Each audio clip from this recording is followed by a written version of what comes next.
So most career advice advises you that you need skill or passion, but actually you need both if you want to be a master in your niche. So we're going to cover where most people get stuck and the two different routes that you can take to becoming a master in your niche. Okay, so this framework is adapted from What Color is Your Parachute?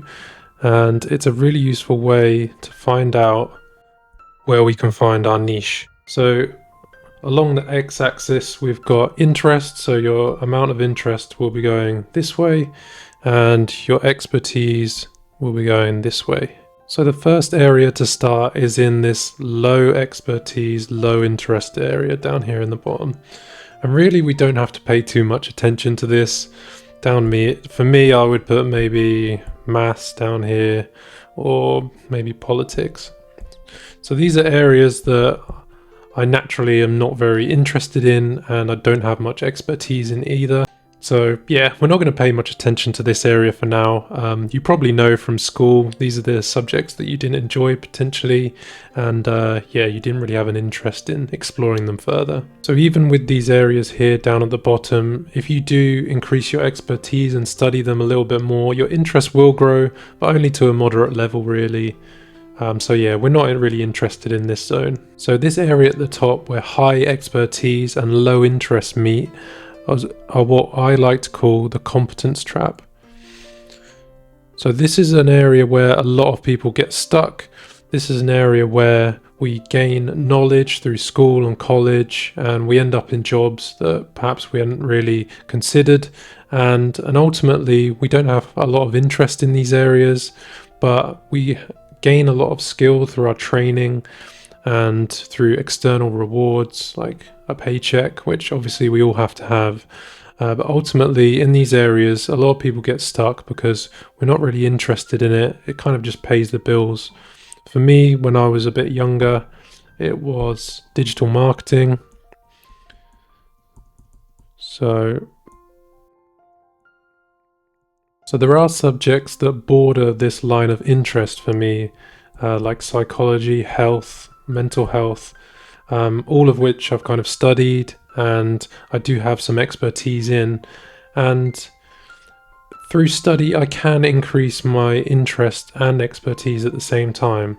Robert Greene's book called Mastery looks at how actually as we increase our expertise in areas, our interest in them, as we diversify and look further and deepen our knowledge in these areas, our interest actually increases as well, and our pursuit of enjoyment in these areas too. So these are potential areas that I would look at and think about how I can move these potentially further towards my interests, and we're going to talk about that in a bit. So this area in the bottom right hand corner is quite interesting. So this is where high interest meets low expertise. So I like to call this the growth zone. So these are areas that we are really interested in, but we haven't really learned much about just yet, or we haven't like trained in or deepened our knowledge in. So for me, I would maybe put football and travel in this area.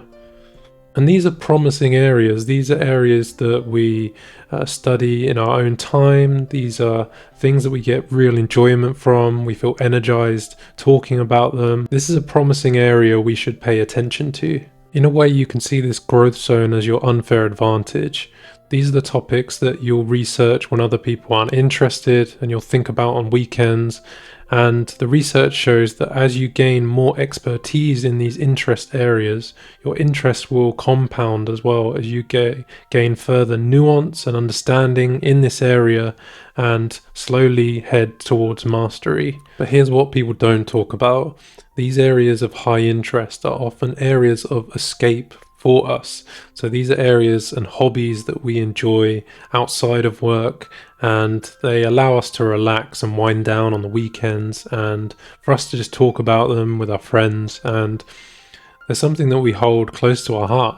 The problem is when we start to monetize things that we love, we get this over justification effect where the thing that we used to love and freely do has now become this thing that we rely on for our paycheck. You also need some sort of vehicle or skill to carry this interest towards monetization. So if you have a deep interest in football and you want to be a footballer, then you need athleticism and skill with the ball. If you want to be a football coach, then you need to know how to manage people, and that might be something that you're not interested or skilled in either. And ultimately, you need a vehicle that's going to carry this interest towards being able to make money in the real world. However, there is another interesting nuance in that we don't necessarily need to become masters of these areas in the growth zone to monetize them. Now we can monetize our interests through content on social media, through communities and courses. We don't necessarily have to have formal roles that allow us to make a living in this digital age that we have now. So where high expertise meets high interest is where we have potential mastery. And this is where we want to aim for.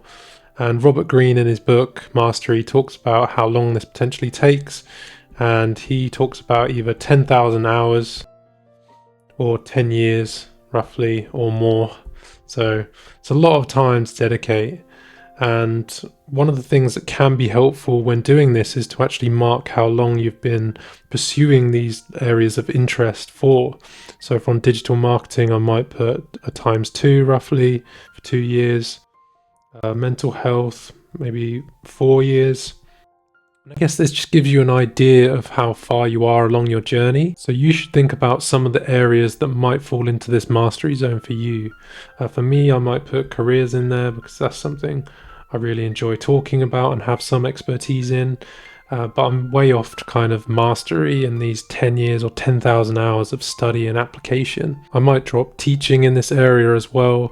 And a useful way to kind of categorize these mastery areas are that you're skilled enough to be useful and interested enough to keep diving deeper in on the topic.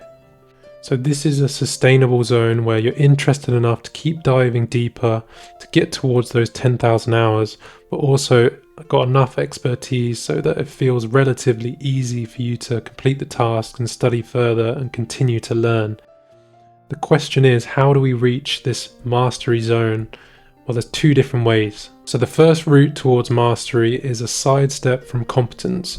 So a lot of the stories in the book Mastery talk about how these geniuses, they started in competence areas. So Charles Darwin, for example. Darwin's dad pushed him into medicine at the beginning, which was something he didn't really have much of an interest for, but he was pushed towards it. And you can see how each time he started to explore these areas and he sidestepped and adapted to his interests, and he ended up at evolution. And I think it's fair to say that he mastered that topic. So he started in medicine, sidestepped to theology, then natural history, then ended up as the guy that we know him as today, as the master or the founder of evolution. And these masters often start in a more general area and niche down as they go along. So Einstein started off in physics and ended up in relativity. And honestly, the graph would probably look a bit more like this. The reason why this works is that it's economically sustainable, so you can earn as you learn. You also discover what you're interested in through exposure, which is one of the best ways to learn. So for me, niching down, or up in this case, might look like taking psychology and going into an area of interest like anxiety, which I'm very interested in, or arousal. And then it might move into energy, which is a bit broader, but I guess I could niche down and talk more about energy in terms of psychology and mental health. But here's the interesting thing, is that we can start with our interests. So down here in the growth zone, where we have a lot of interest for an area, but we don't have the expertise yet. So we can niche up and across from this growth zone towards something that's a bit more academic potentially. So for me, it might be combining football and psychology and looking into sports psychology. So we don't just have to take the master's route on this. And the great thing is, it might look like we're moving away from our areas of interest, which might be true in the beginning, but if we're able to combine it with a vehicle or an expertise, we know that going deeper and diving deeper in these areas that are more niche will allow us to gain more expertise and therefore more interest in them as well. Both of these ways of niching are quite similar, but it's just about your starting point really. But it's useful to understand, as sometimes we feel like these areas of interest are not something that we can actually viably turn into an area of mastery and something that we can turn into our own niche. So where do we start? Well, that really depends on your circumstances and your preferences. A benefit with starting with your interests is that you might start with a higher interest ceiling. So this is going to allow you to potentially master your craft and really commit to those 10,000 hours, work on the weekends, and that interest and that obsession will really drive you through even when things get tough. A potential downside of starting here with your interests is that it's going to take longer for you to make money in this area. So growth is going to be slower in this area because you have to put more hours into learning and education. The opposite is true for the areas of expertise. So these areas around here that you want to niche in this direction. Sorry for the squiggles everywhere. But it's going to be quicker to monetize here because you already have the existing skills and the vehicles, and you're really taking side steps from these areas of expertise.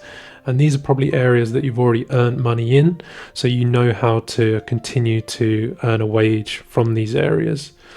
The downside is you might have a lower interest ceiling. So when things get tough, or on the weekends where you want to do extra study, you might not have that obsession and that passion to drive you towards those 10,000 hours of mastery. A big question as well is, do you want to gain mastery in your niche, or do you want to just occupy a small space that you enjoy and you can earn a living off? Because those are two different things really. At the top there I've talked about mastery and 10,000 hours, but that's not the ultimate goal for everyone.